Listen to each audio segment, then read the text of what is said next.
in movie time. Nick, how are you doing, buddy? You're looking pretty shocked over there. That's just my face now. I try to get through the intro, and I just look up and I see your face. I can't even get through that without laughing. This is me now. You have to accept me for who I am.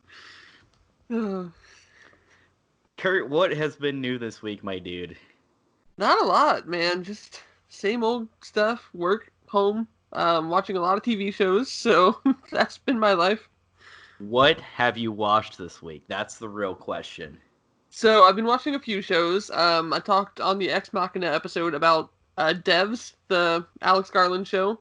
Finished that off. It was amazing. Highly recommend it. It's going to blow your mind. Just go into it ready for the Alex Garland experience because he does not disappoint. And the Lil Dicky TV show, Dave. The show is so funny. It's the funniest show on TV right now. I crack up every time. In my empty ass house, I am dying laughing. What have you been watching, my friend? I've got two for you. And one of them, you got to get on this train, Kurt. I'm telling you. The train, it's a good train. You're going to want to be on it. Season 2 just started. What We Do in the Shadows. Yo. Watch the new episode. Just does not disappoint by any means. And, they continuously, bring back old characters, too, and, make sure they loop it's just so good. It's, so refreshing right now.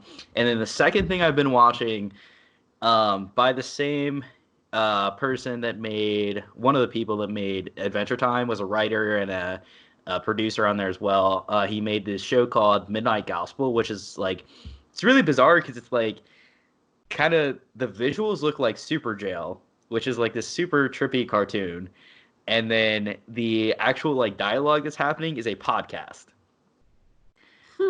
Usually some, type of, enlightened podcast. So, you're watching this thing and, there's kind of this, disconnect between what's happening on screen and, what you're hearing. But it's really bizarre. It's, really cool. I highly recommend giving it a shot. I'm going to have to try an episode of that. I'll definitely try What We Do in the Shadows now that I'm caught up on Devs. I don't have that hour of my life every day going into that show. Right, you got 20 minutes. You got 20-minute episodes, which are great for short attention spans like mine. I'm getting there too, man, with Raven, my little puppy and everything. I gotta have something that I can just, get in and go. Yep. So that's why it took so long to get through Devs, because I really had to focus on that one. Focusing. It's only 8 episodes, but it took me the better part of a month to get through it. I don't understand how there's people that can just sit down and binge watch hour-long episodes. They ain't got no responsibilities. Because I'm, sitting here and I'm I can watch one movie, or I can watch, 4 episodes of a 20-minute TV show, and I'm fine. Yeah. You asked me to watch 2 episodes of an hour-long show, and I'm done. I'm out. I know. Katie and I have been watching Breaking Bad when she's at home, and, we'll watch one episode, and then, it'll get to the second one, and I'm it's already 10, or it's 10:30, 11 o'clock. I'm all right, I can power through this. I still haven't finished Breaking Bad. It's been years. Got stuck in season 3. Still haven't finished it. We're on season 4 now. I'm really loving it. I can't wait to finish it. Oh. Probably going to jump right into Better Call Saul. Ooh, nice. Oh. If I had the attention span, I would join you. Yeah, that one's a lot to get through. Oof. Woof. So anyways, we've been talking for a little bit now. I guess we should get to our movie this week because we're talking about one of my personal favorite movies of all time. Not the best by any means, but personal favorites, nearest and dearest to me. We're talking about Pitch Perfect. And there's a good reason for that. Nick, do you want to explain what you were talking about our friendship and how it spawned from, the perfect, combination of the 2 movies this month? So, this movie had, this movie has a lot to do with, mine and Curtis's, the way our, friendship blossomed into this beautiful thing. So, this whole month has been nothing but, chick flicks, right? And truly, I think the point in which we became, really, really good friends was we had been working at the movie theater for a while. Pitch Perfect had been out, and you kept trying to get me to watch it. I think you watched it 6 times in theaters, Curtis. Yeah. Yeah, I think that's about right. I don't know if I want to remember the exact number, but 6 sounds good. Now, mind you, he wasn't paying for these tickets; they were No, free. no, no. Yeah, if I was not working at the movie theater, I would not have seen it that many times. This was purely, hey, this is a really fun movie and I have nothing to do. I'm gonna go abuse my free movie passes. Exactly. So Curtis and I, like, he had never seen Mean Girls, and I'd never seen Pitch Perfect, and he was all about Pitch Perfect. So he invites me over. First time I'd ever been over to his house. We just get a bunch of snacks, Mountain Dew, all that shit, and sit down and watch 2 back-to-back chick flicks together. Just 2 dudes being bros watching chick flicks. You know, most guys get together with some Mountain Dew and play Call of Duty. Nope, we sat around and watched Mean Girls and Pitch Perfect. And this is why we don't have issues with toxic masculinity, Curtis. I love it. I love that our friendship spawned from just like going outside the norm and having fun doing whatever and enjoying what we love. Oh, absolutely. So here's my big question for you, Curtis. What about this movie made you absolutely love it? Like, It's just the perfect storm. Like, it kind of feels like this movie was written for me. Like, I've talked a lot on this podcast about how I'm like really into musicals, and the musical numbers in this movie are like on point. And then just like the cast is incredible. I like developed the biggest crush on Anna Kendrick watching this movie for the first time. She's like my all-time celebrity crush now. And so that was a big part of it. And just I don't know, man, like the comedy, I was just going into college at the time. Like I just started college, so this kind of hit at like the perfect moment in my life to like spiritually just give me the lift that I needed, the comedy, the music, everything. so I guess we should dive into the next question, which is like, how has this movie aged? Um yeah, I definitely don't love it as much as I did when it first came out. I've definitely aged and matured a lot since then. I don't think a lot of the jokes land as well as they used to. Like, it's a weird mix because it makes very non-PC jokes, but then, like, has characters that are very self-aware of how non-PC it is, so it's, like, tiptoeing across that line. Whoop, But, there it is. yeah. But yeah, for me, it's just a very nostalgic movie. Like, whenever I'm having a bad day, or, like, just need a boost, like, I'll instantly throw that movie on and just be in a better mood. So on average per year, how many times do you watch this movie, Kurt? Um, Probably like 3 or 4. It's about how many times I watch Spring Breakers.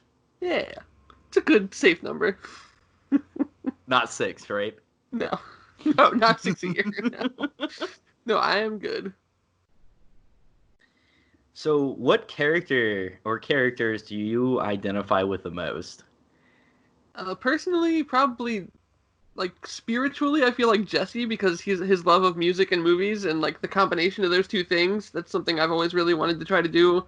Like if I ever get into filmmaking, I'm gonna have movies that are very like influential sound wise and have like a really heavy like influential soundtrack. So that way, I think I'm Jesse, but like personality wise, I'm 100% Benji, and you can't tell me otherwise. With just a hint of the guy at the auditions who's like, if I could sing a lick in any possible way, I would, but I can't. That's also me.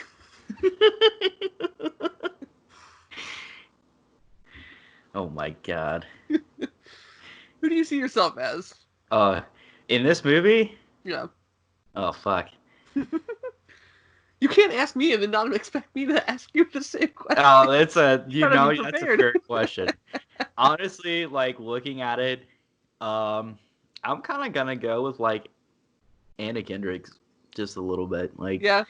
just because like I love music and like I definitely wanted to like DJ or like make sick fat beats there for a hot minute. I still will. I'm gonna make some terrible ass techno music, man, and I'm gonna send it to you, and you're gonna love or support me or shit I'll be on in the me. front row of all of your shows, my dude. I will be there for you.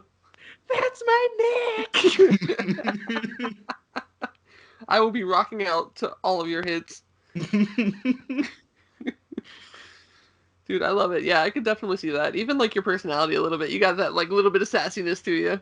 Just a little bit, just A enough little bit. sass. Not as much as her, no. No. For sure. I think, okay, the weirdest part of this movie for me, though, that just felt so out of place was the dynamic between Becca and her dad, though. Mm. I think it was so, like, over dramatized and, like, overplayed that I was just like, what?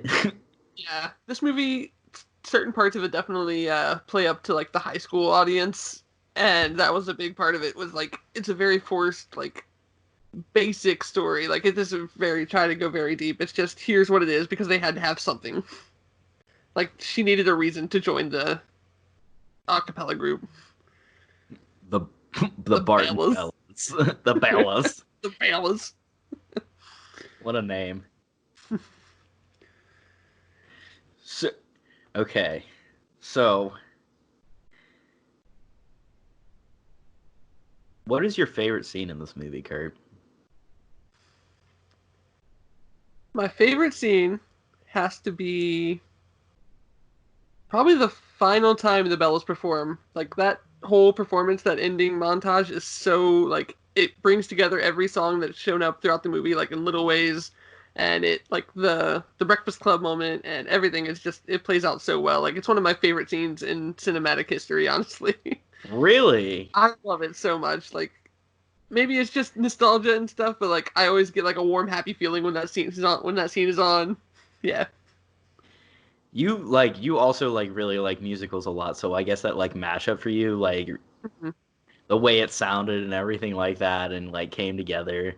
Right, yeah. That I'm a sucker for that in movies, especially because like making a movie is hard enough, and then you add on the audio. Like, are they going to sing live? Are you going to record it? The choreography, everything has to be so planned out, and like that's a big reason why I love musicals because it's taking this thing that's already hard and making it even more difficult.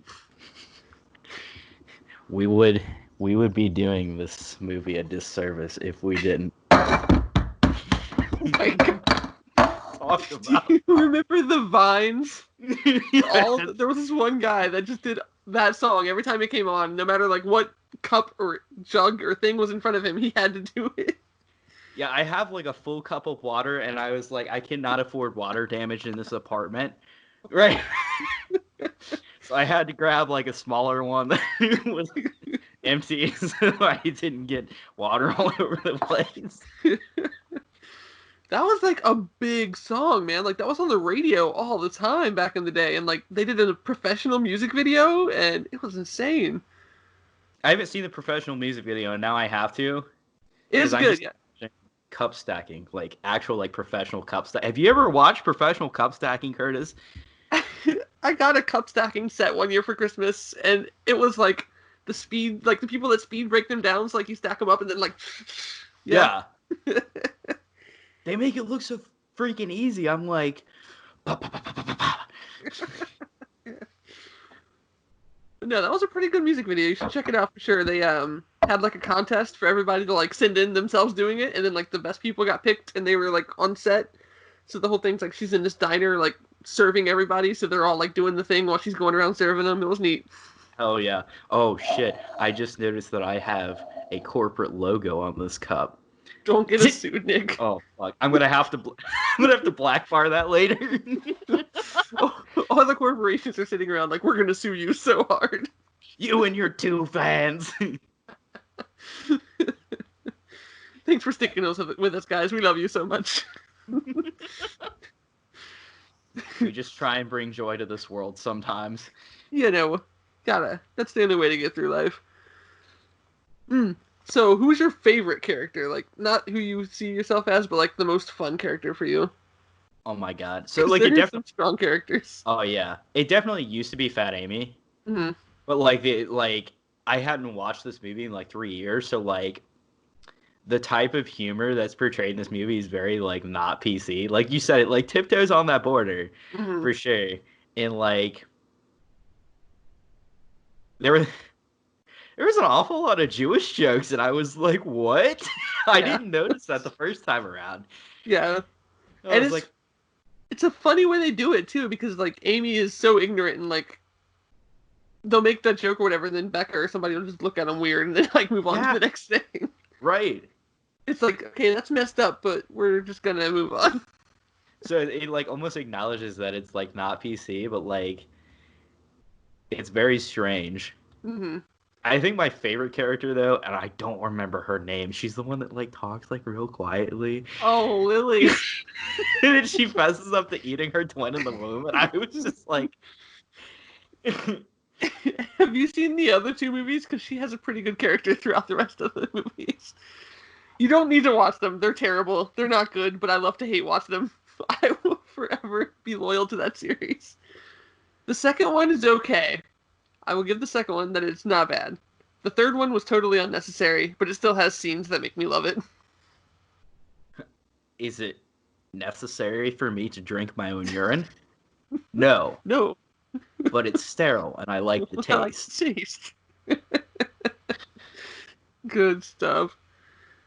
So, how do you usually feel about musicals? I know you're not like a big like musical guy. As you just saw my facial reaction to that. Yeah, I'm not like, I don't know. I think, okay, this is like a super unpopular opinion, but like I'm just not like that into musicals, and like the older I've gotten, like the more I like kind of push them away. Like, I'm not really big into Disney either. Like my two favorite Disney movies are Monsters Inc. and Emperor's New Groove, both of which don't have a whole lot of music in them. True. Yeah. Except for the iconic put that thing back where it came from We're musical. so heavy. So heavy.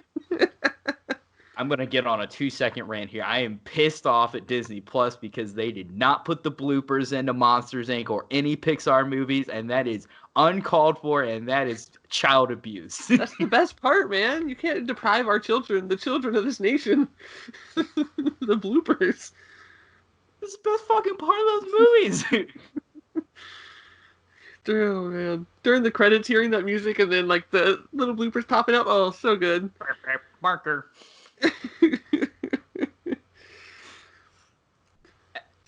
Oh my god. So no, I'm not like huge on like musicals. I don't know. Curtis, you know that I cried during Les Mis with you. Yeah, that was something. I think we both cried during Les Mis, Curtis, and you had already seen it once before, and I think we both just started crying. I think that was the most beautiful, vulnerable moment in our friendship.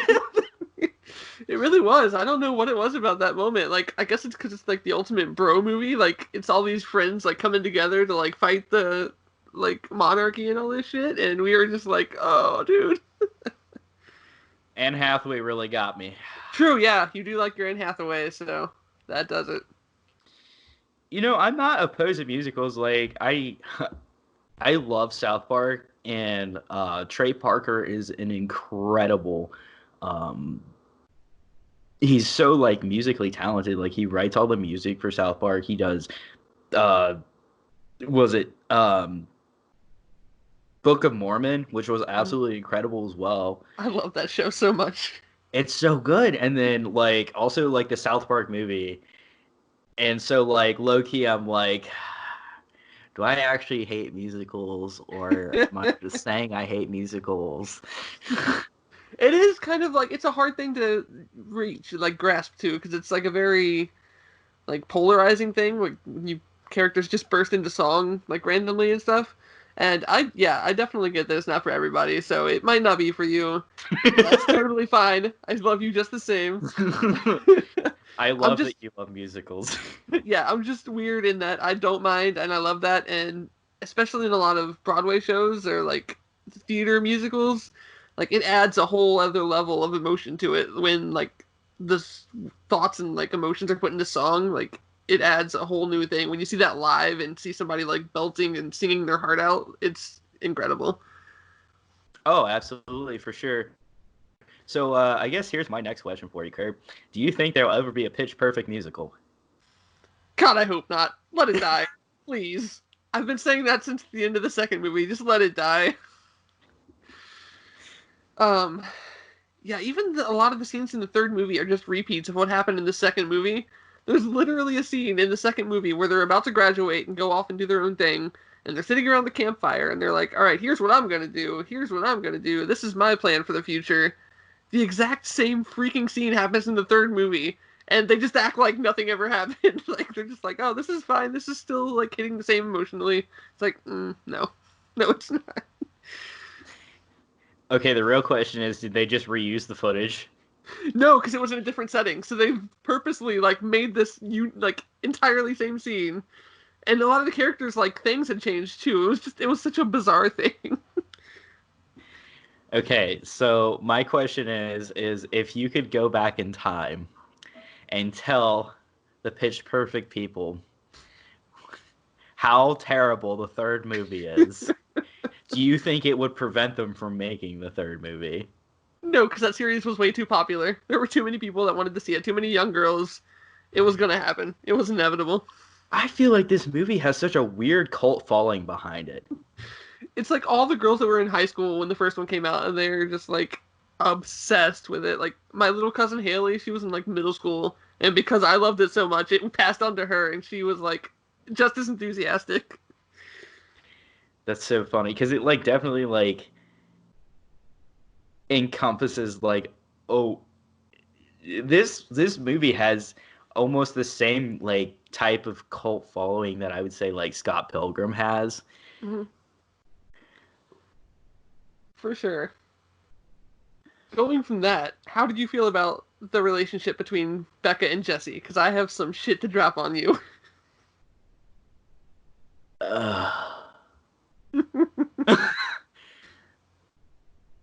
That's pretty much how I felt about that. I felt like it was so like cliche and forced. Mm-hmm. Because like, you know, what, an hour 40 movie, and they start out and he like sings to her and she wants nothing to do with him, and they somehow end up working at the radio station together, and then they somehow end up being part of the a cappella group, and they're not supposed to see each other, and I felt like it like literally went from 0 to 60 like real fucking quick, basically. Yeah.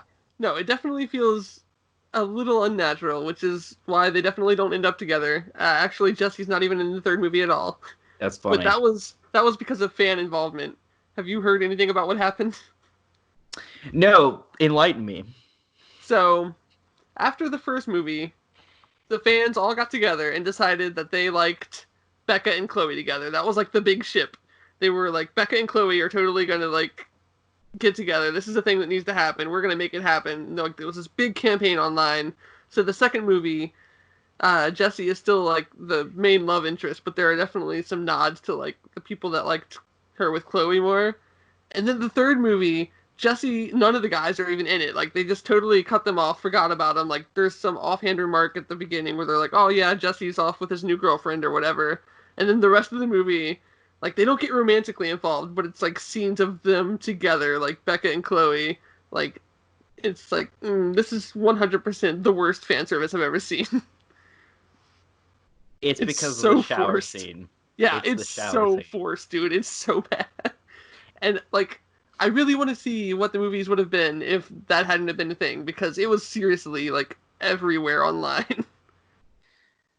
Dude, fandoms and shipping, they kill. Mm-hmm. They absolutely kill. 100%. I have seen many. All the things I have seen with fandoms. And that I wish I hadn't seen, honestly. Fan art. Ugh. They actually, so they did an episode of South Park that was a lot of, oh my god. It's like a famous episode of South Park where like they had these like two like characters, Tweek and Craig, that like they ended up like all the fandom just like shipped them together, and then like Matt and Trey were like, fuck it, like let's do it, and then they like made a whole entire episode and showed all this fan art, and then like these two characters were like, are we a thing, like is this happening, like That's beautiful. It is. That's kind of what happens in Pitch Perfect too. Like they never get together, but there are definitely scenes where they're like flirty with each other and stuff. There's a scene where Chloe's like trying to get Becca like out of the way. They're like hiding or something, and she like grabs her by the chest and pushes her up against the wall. And it's like, oh, just stop. I like that you've seen these, so like you can just tell me like everything that Yes. happens, and I don't have to waste like an hour 30, 2 hours of my life. Like, I will gladly do that service for you. The third one's a weird like spy aspect to it. Like they go to like perform for these like military like performances, and then like they get caught up in this weird like thing, and Fat Amy's dad shows up, and he's like the mastermind behind all of it. It's so strange. All I can tell you is they perform Toxic on a cruise ship while Anna Kendrick's character is running around doing some sleuthing things. if there ever was an angel. No, sorry, Fat Amy was running around. Yeah, Becca was still with them performing Toxic. It was great.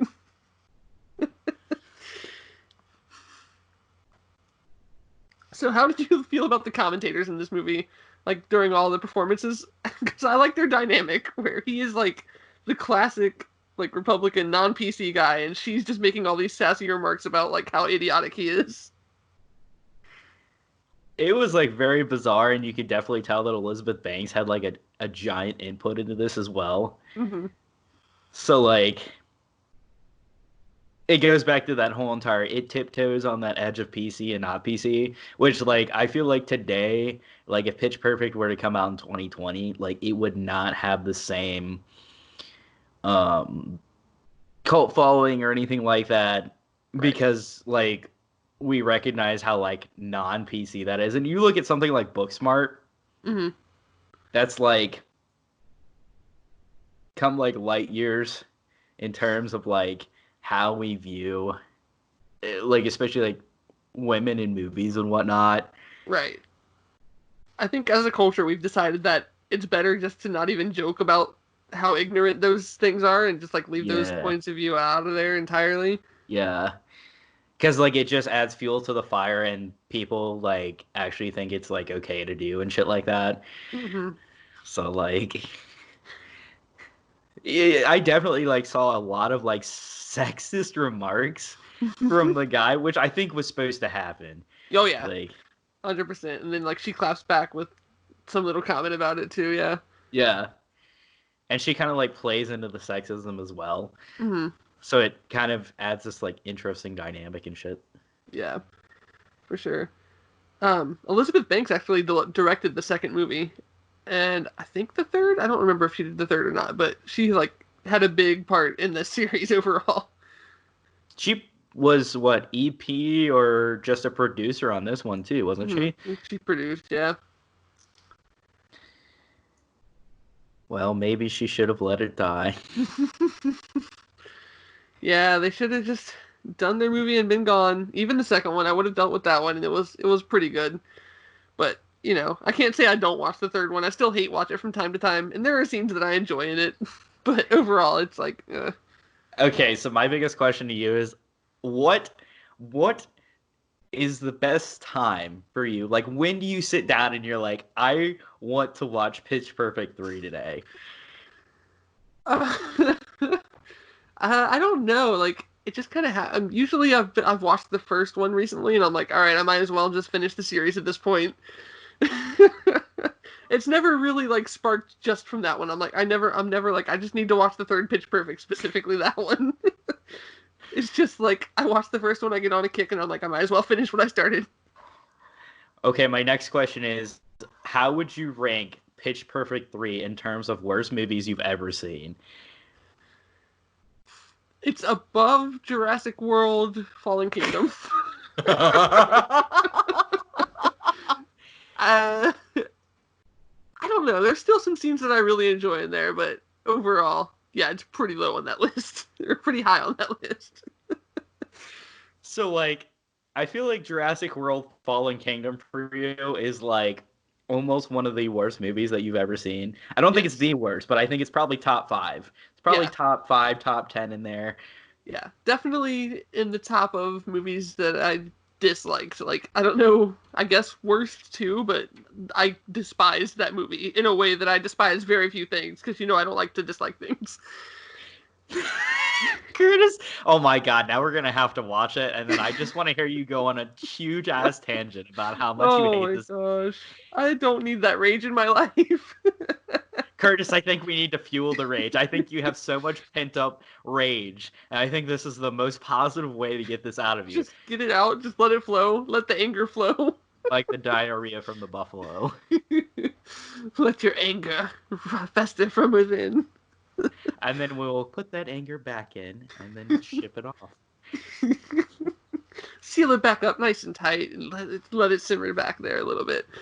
Maybe that should be our first live movie. Like, if we ever have a day off, we can just get together on YouTube or something and watch Jurassic World: Fallen Kingdom, and you can listen to me rant about this fucking movie.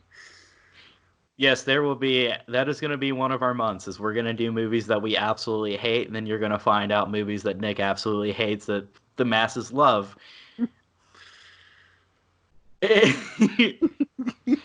And I think it's probably about time to wrap up this lovely, lovely chat today. Yeah. So, thank you so much, Slow Glows, for letting us use your wonderful music. And Curtis, as always, thank you for being so beautiful. Thank you, Nick, for being my hero in everyday life. Wait, have you been recording this the whole time? What? Have you been recording this the whole time? I'm sorry. Skype told me to ask you if we'd been recording, and I didn't ask you. I'm gonna sue you so hard.